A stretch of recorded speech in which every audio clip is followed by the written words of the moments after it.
소개해 주셔서 감사합니다. 먼저 이렇게 영광스러운 자리에서 제가 발표할 기회를 주셔서 너무 감사하다는 말씀 드리고, 아시겠죠? 제가 경상도 사람이라서 발음이 되게 불안정합니다. 그래서 알아서 들으시고, 혹시 못 알아들으시면 저 유튜브에 올라가 있다니까요. 그 자막을 저희가 웬만하면 댓글에 넣어볼게요. 그래서 한번 이해를 하시겠으면 좋겠다고 말씀드리겠습니다. 저는 소개받은 영남의대 박신줄입니다. 오늘 말씀드릴 내용은 에어웨이 매니지먼트에 있어서 초음파에 대해서 한번 말씀을 좀 드리려고 합니다. 혹시 제가 이제 제가 무슨 말씀을 좀 드리기 전에 혹시 에어웨이 초음파에 대해서 한번 시도나 뭐 좀 하고 계신 분 손 한번 들어보실까요? 네. 되게 많은 분이 소리를 들어주셔서 갑자기 당황스러운 일이 있습니다. 네, 좋습니다.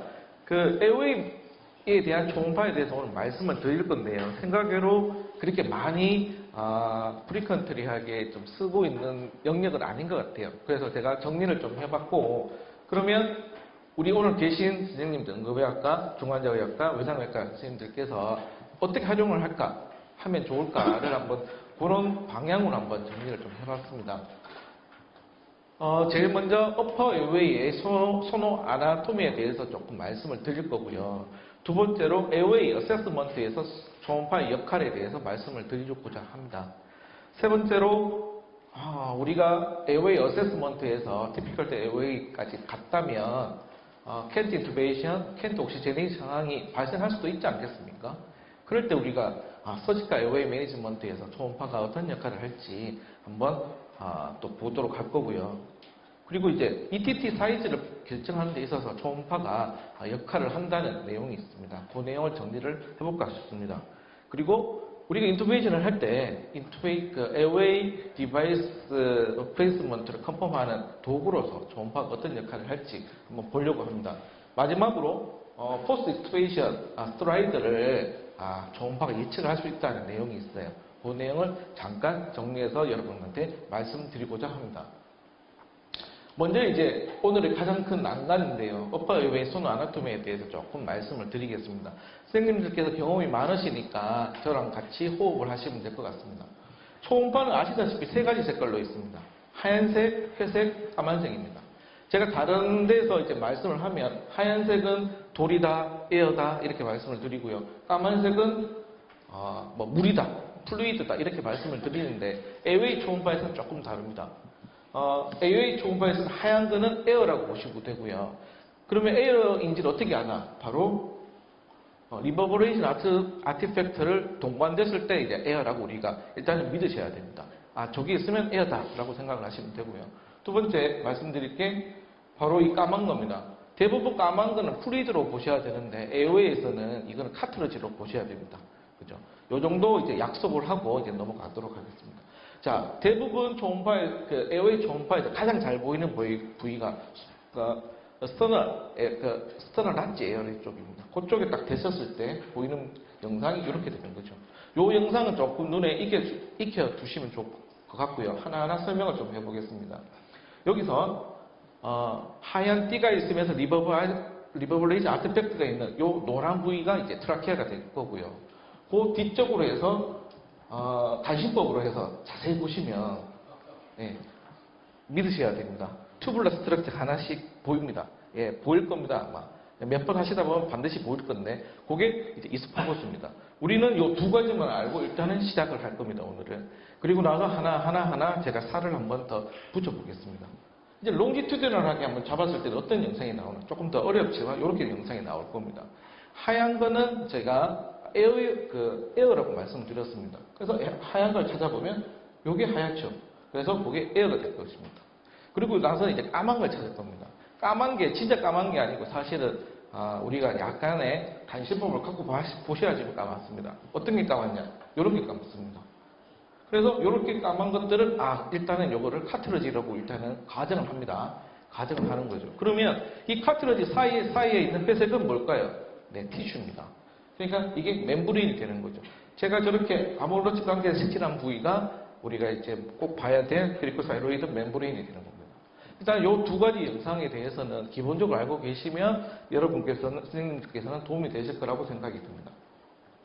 조금 더 크게 자세히 한번 볼게요. 보겠습니다. 이제 자, 맨 위에 있는 게 하이어웨이드 본입니다. 하이어웨이드 본을 초음파를 보면요, 이렇게 보입니다.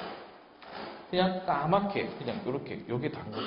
저걸 왜 보나 싶겠지만 저걸 보는 사람이 있으니까 저런 영상을 만들었습니다. 두 번째, 사이로 하이로이드 멤브레인을 왜 거기를 왜 보지? 라고 하겠지만 보시면 이런 영상이 나옵니다.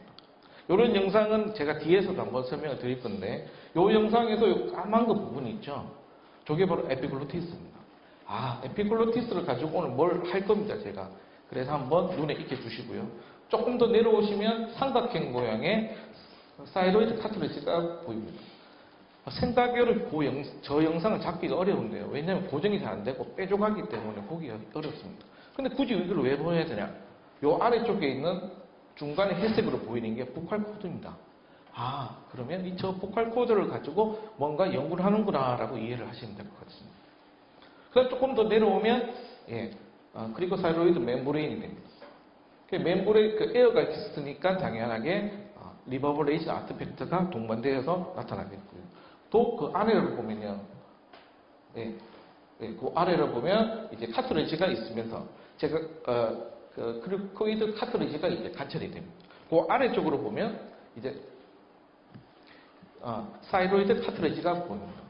선생님, 그러면 이 사이로이드 카트리지 부위하고 이 그리고 사이로이드 멤브레인 부위를 어떻게 찾느냐? 이 뒤쪽에서 한 번 더 말씀드리겠습니다. 일단 기본적으로 이 6가지 영상에 대해서 우리가 좀 눈에 익히자라고 제가 말씀을 드리고요. 이제 그럼 길게 한번 보겠습니다.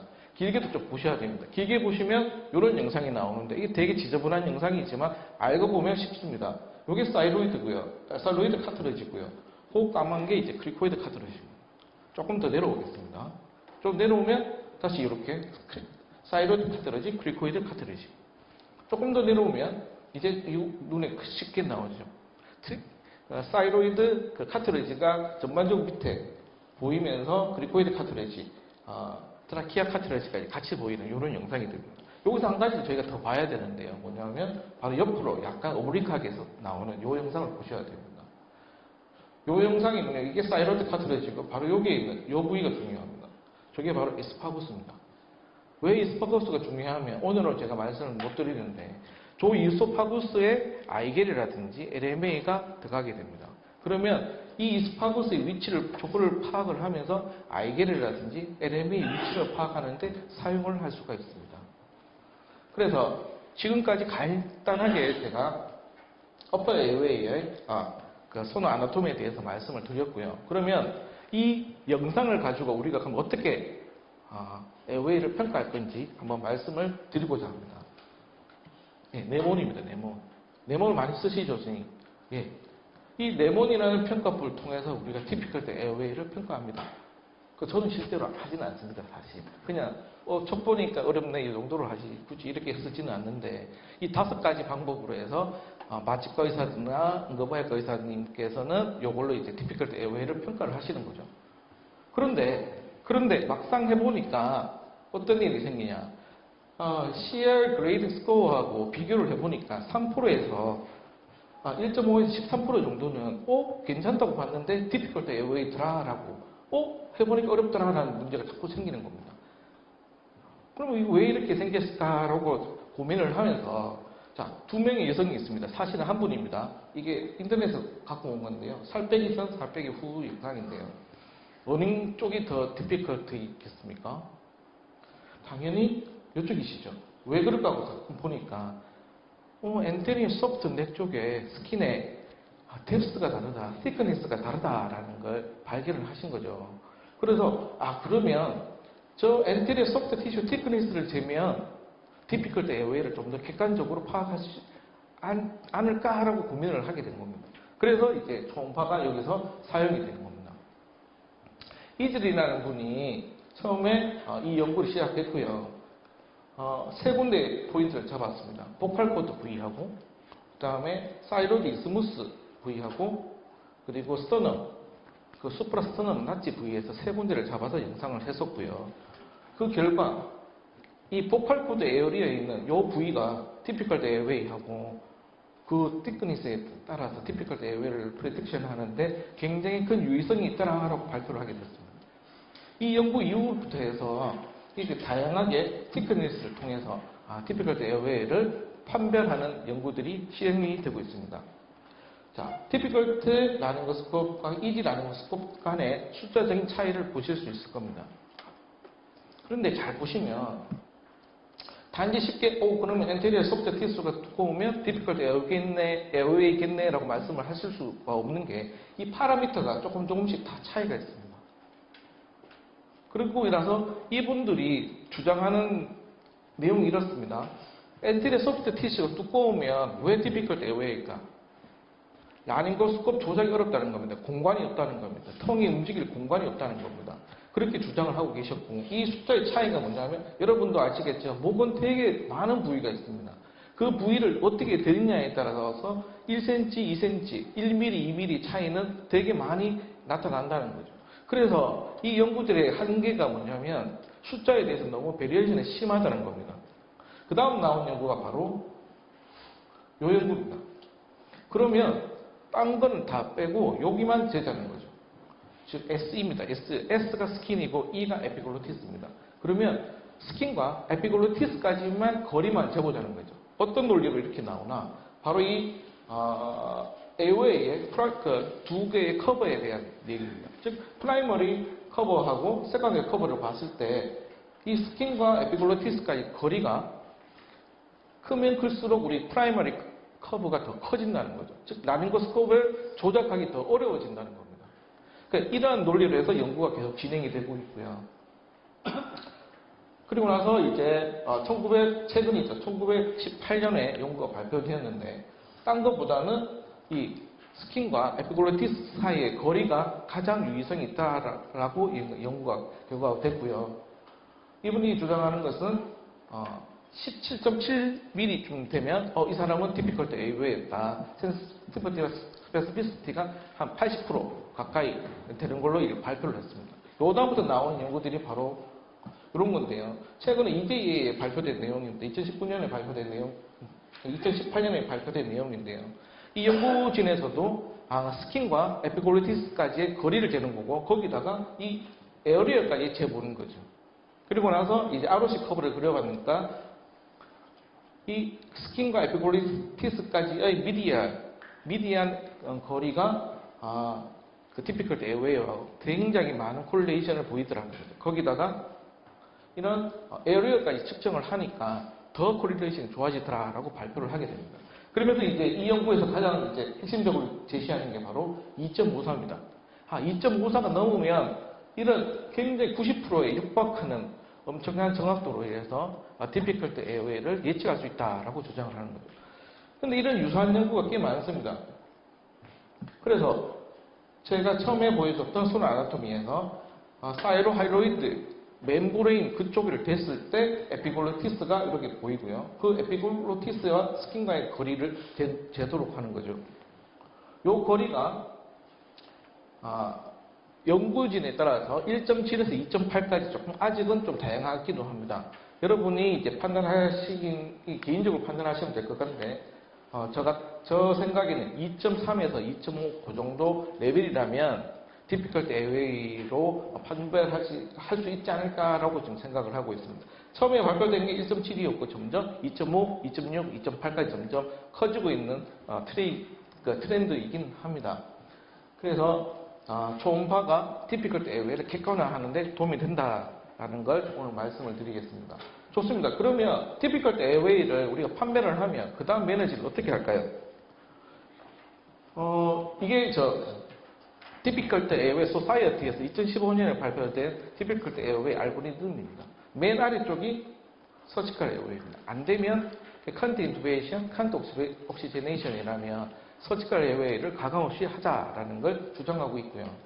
서지컬 에어웨이에서 가장 중요한 포인트를 마련하는 게 뭐냐면 그리코이드 멤브레인, 그리코사이로이드 멤브레인을 찾는 겁니다.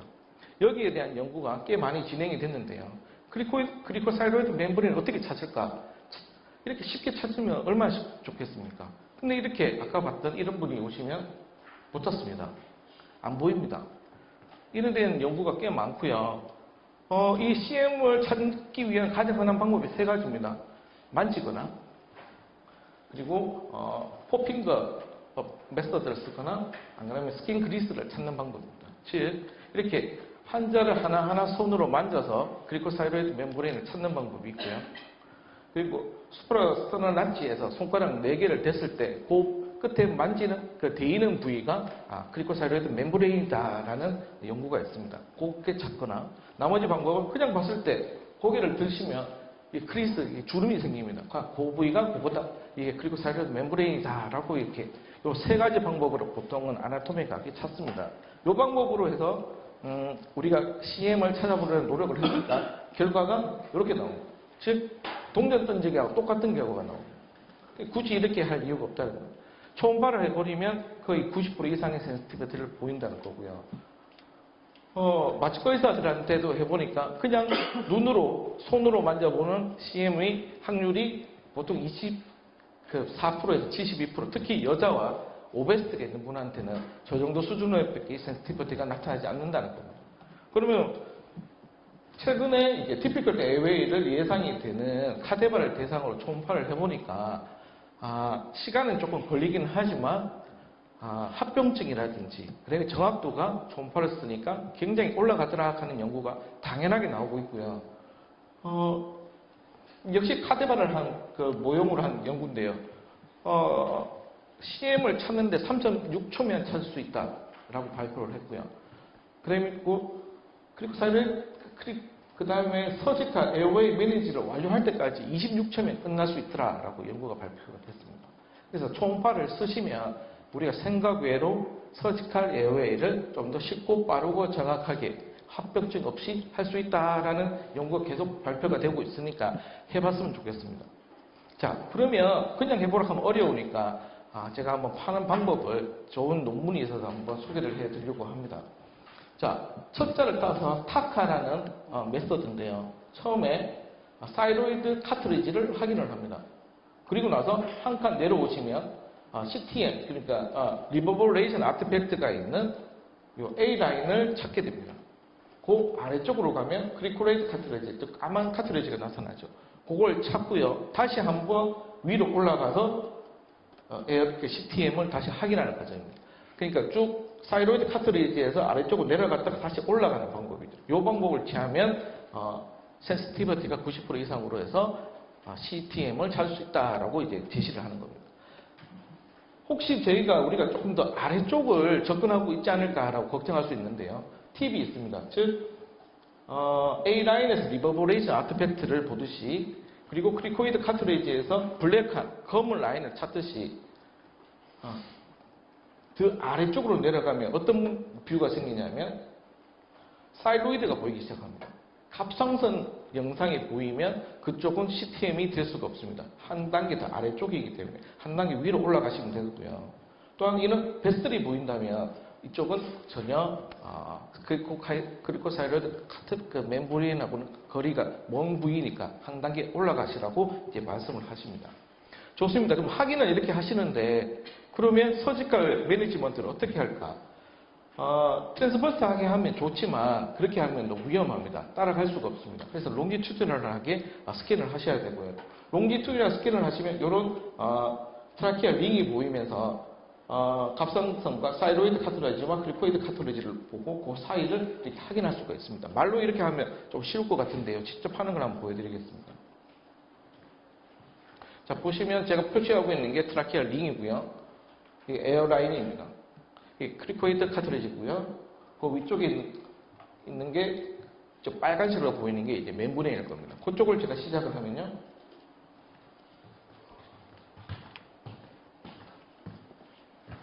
자, 이쪽을 이제 가이드로 해서 빨간색으로 해서 뭔가 움찔움찔거리는 게 보이시죠? 그쪽으로 해서 이제 리드를 넣기 시작을 하는 거고요. 그 옆쪽으로 해서 잘 보시면 이렇게 에어라인을 통과하는 라인을 보실 수가 있습니다. 이게 생각외로 어려울 수가 있는 게 이게 평평한 라인이 아니고 둥근 라인이기 때문에 조금 거의 리들과 이 프루브를 거의 붙인 상태에서 해야 된다는 것을 알 수 있고요. 그래서 제가 생각하기에 티피컬 에어웨이라면 인투베이션을 하기 전에 서비스 마킹을 위해서라도 초음파를 썼으면 좋겠고요. 두 번째, 꼭 해야 된다면 이런 리얼타임으로 가이드를 하면서 하는 게 좋겠다고 말씀을 드립니다. 서브그로틱 다이아미터를 측정을 좀 하면 도움이 되는데요. 굳이 이걸 왜 하냐? 왜 하냐? 라고 질문이 있으신데요. 바로 이럴 때는 합니다. 페디아트릭 인투베이션 때문에. 선생님들께서는 다 외우시겠지만 저는 못 외웁니다, 이걸. 그리고 나서 이게 이런 테이프가 있으면 보면 하시겠지만 환자가 급한데 저걸 어떻게 보겠습니까? 그죠? 그렇게 해서 가장 좋은 게 뭐냐면 이렇게 크기를 재우는 겁니다. 그러니까 CL 그레이딩을 하면서 크기를 재면 되겠지만 아시다시피 저희가 라닝고스코프를 통해서 거리를 잴 수는 없습니다. 그래서 생각했던 게 뭐냐면 이 거리를 이 위치를 측정을 했으면 좋겠다고 해서 MRI라든지 CT를 통해서 그 거리를 측정하는 연구가 진행이 됐습니다. 그러면 어디를 재야 되나? 바로 이 부위를 재야 됩니다.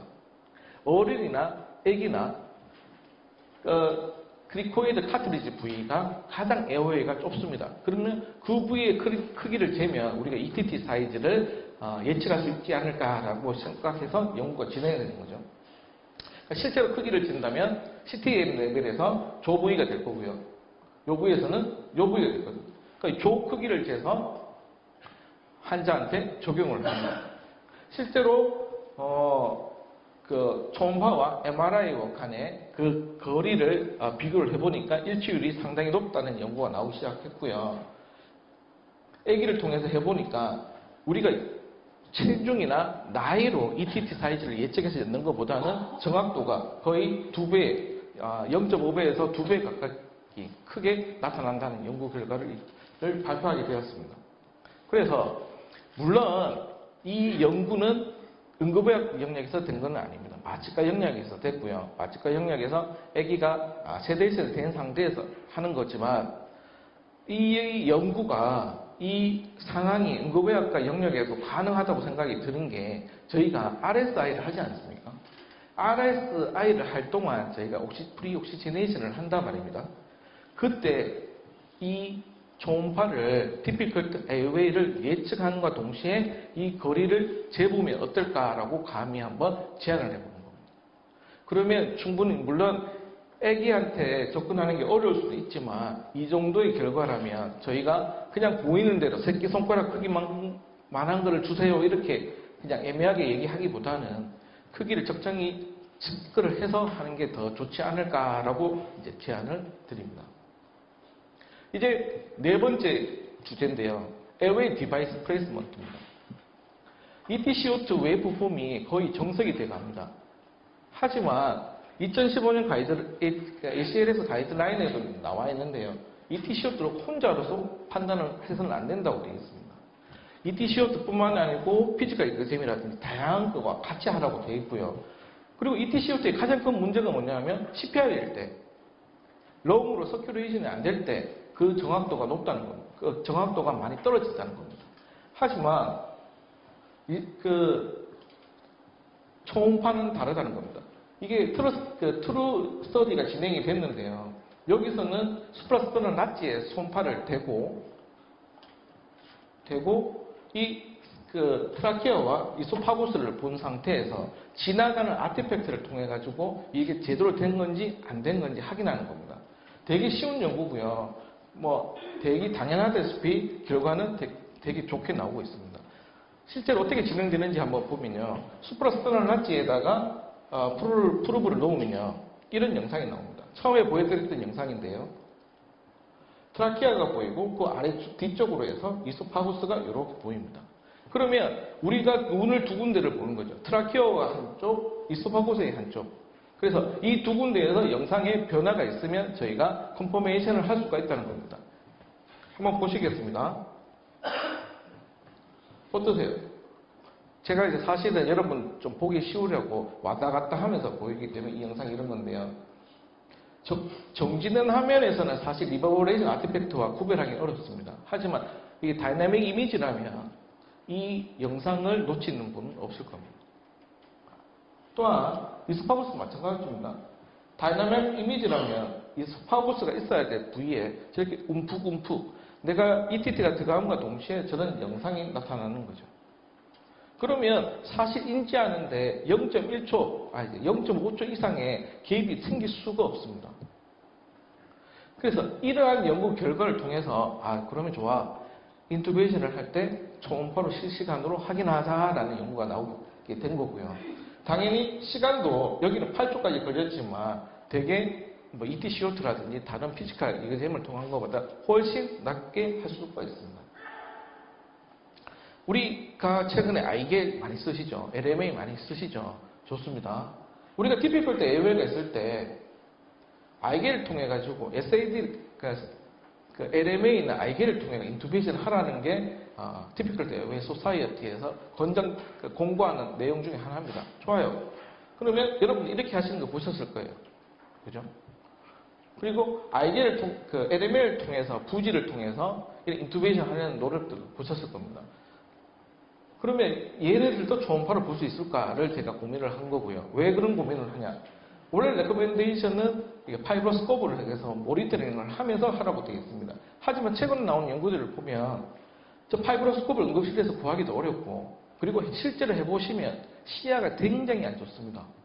또한 조작이 어려워서 여러분이 1분, 아니죠. 30초 안에 하기가 너무 어렵습니다. 사실. 그래서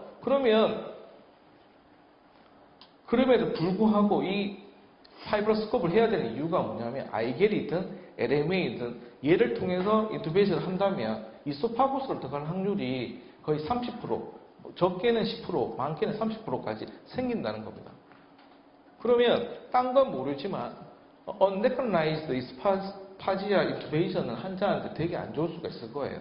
그래서 지금 최근에 제가 하는 연구 중에 하나인데요. 그러면 아이겔을 통해서 ETT를 넣을 때 얘를 초음파로 보면 어떨까라고 생각을 했고요. 아까가 똑같은 영상입니다. 똑같이 ETT에서 제대로 들어간다면 트라키아에서 ETT의 움직임을 볼 수가 있습니다. 마찬가지로 식도로 들어간다면 식도에서도 마찬가지로 아까 정상 인투베이션과 마찬가지로 이런 웅푹거리는 영상을 확인할 수가 있습니다. 그렇기 때문에 만일 여러분들이 환자 이불을 통해서 뭔가 에어웨이 디바이스를 넣는다면 초음파가 그 위치를 잡고 확인하는 데 도움이 되는 겁니다.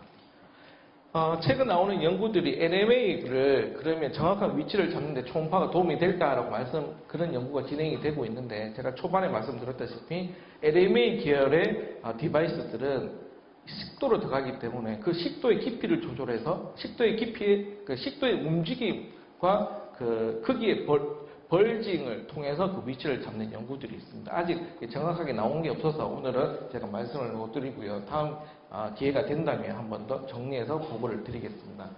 제가 드릴 마지막 내용인데요. 포스트 익스페이스 슬라이더에 대한 내용입니다. 생각외로 3%에서 30% 정도가 인투베이션을 하고 나서 라닝지아 이데마를 경험을 한다고 합니다. 라닝지아 이데마를 일으키는 원인은 이런 것들이 많고요. 가장 큰 문제는 리인투베이션을 해야 될 수가 있다고 합니다. 거의 이제 많게는 10% 정도에서 라닝지 이데마 때문에 인투베이션을 다시 해야 된다고 합니다. 그러면 이 라닝지 이데마를 인투베이션 하기 전에 예측할 수는 없을까? 그렇죠? 그래서 나온 게 바로 리스크 팩터하고 그다음에 릭 테스트입니다. 이 리스크 팩터에 대해 이런 분들은 그 에어웨이 그 스트라이더가 그 포스트 익스투베이션 스트라이더가 생길 가능성이 높다라고 지금 연구가 되어 있고요. 또 하나 이 컵 릭 볼륨이라고 해서 익스투베이션 하기 전에 커프에 이제 볼륨을 빼는 겁니다. 빼고 그 나오는 에어의 흐름을 측정을 하면 그래서 그 퍼센트지가 요 정도면 오케이, 요 정도면 안 돼. 이렇게 해서 이제 스트라이더를 예측을 하는 겁니다. 상당한 정확도가 있는 걸로 되어 있고요. 이 방법을 한동안은 레코멘데이션을 했습니다. 하지만 여러분들 제 설명을 듣고 보니까 어떠세요? 하고 싶습니까? 되게 복잡겠죠. 그래서 이거를 이렇게 할 이유가 있나? 라고 했는 게 바로 초음파입니다. 그럼 초음파로 이 컵 릭 볼륨을 재면 안 될까? 맞습니다. 그래서 나온 연구가 바로 이 연구입니다. 유다가 이제 시행한 연구인데요. 저널 오브 클리니컬 케어에서 2013년에 발표된 연구입니다. 쉽게 얘기해서 좀 전에 제가 처음에 얘기했던 보컬 코드 레벨, 즉 사이로이드 카트리지 레벨에서 그쪽에 초음파를 대시면 보컬 코드가 보입니다. 그러니까 보컬 코드를 발견을 하시면 그 보컬 코드가 만들어내는 에어 컬룸이 있지 않습니까? 이 에어 컬룸의 차이를 측정을 하면 포스트 익스튜베이셔널 라닝제 이데마를 예측할 수 있다는 겁니다. 조금 쉽게 말씀을 드리면 이게 커플의 공기를 안 뺐을 때는 이 에어웨이 컬룸이 리니어하게 나옵니다. 하지만 커프에 에어를 빼버리면 얘가 부풀어 오르면서 에어에 대한 에어가 릭이 되겠죠. 그러면서 이렇게 넓게 퍼진다는 겁니다. 그러면 요 Y스와 요 Y스의 값을 빼버리면 디스턴스가 차이가 생기겠죠. 그 차이가 크면 클수록 이게 라닝제 이데마가 잘 생긴다라고 발표가 된 겁니다. 그러려면 이 영상을 보면 아시겠지만 사실은 이분은 컨벡스로 이제 프로브를 만들었고요. 사실은 리니어 프로브를 하시면 요것보다는 영상이 더 많습니다. 최근에 중국 그룹에서 이 ACW를 측정하는 연구가 지금 진행이 되고 있고 2019년에 발표가 됐는데 요거보다는 영상이 조금 더 낫습니다. 어쨌든 간에 물론 요 사이즈에 대해서는 아직 논란이 있습니다. 즉 라닝제 이데마가 있는 그룹이 없는 그룹보다 디스턴스가 더 차이가 적기는 하지만 근데 그 차이가 얼마만큼의 차이가 있는 게 더 의미가 있냐? 즉 컷오프 밸류라는 개념에 따라서는 개념이 아직 측정 부위에 따라서 그 다음에 누구 하느냐에 따라서 차이가 있습니다. 그래서 지금 레커멘드를 못 해드리고 이 연구는 계속 진행형이니까 이 연구를 통해서 한번 추이를 지켜보시면 좋을 것 같습니다. 제 오늘 말씀을 정리를 하자면 5가지입니다. 초음파가 삼각외로 디피컬트 에어웨이를 객관화하는 데 도움이 된다는 얘기고요. 두 번째로 서지컬 에어웨이 매니지를 할 때 그리코사일로이드 멤브레인을 찾는데 초음파가 도움이 된다는 얘기입니다. 세 번째로 ETT 사이즈를 잴 때 특히 애기한테는 초음파가 그 역할을 한다는 거고요. 네 번째로 에어웨이 디바이스 프로이스를 할 때 컨포메이션 도구로서 초음파는 정확도와 속도 면에서 다른 어떠한 검사보다 우월하다고 말씀을 드립니다. 마지막으로 포스트 익스페이션 스트라이더를 예측하는 데 있어서 초음파가 최근에 아니죠. 2013년부터 계속 꾸준히 연구되고 있는 부위니까 혹시 ICU라든지 아니면 병동에서 익스튜베이션을 계획하고 있다면 이 ACW도 한번 측정해 보시기를 권유드립니다. 자, 길게 저 강의를 들어주셔서 감사합니다.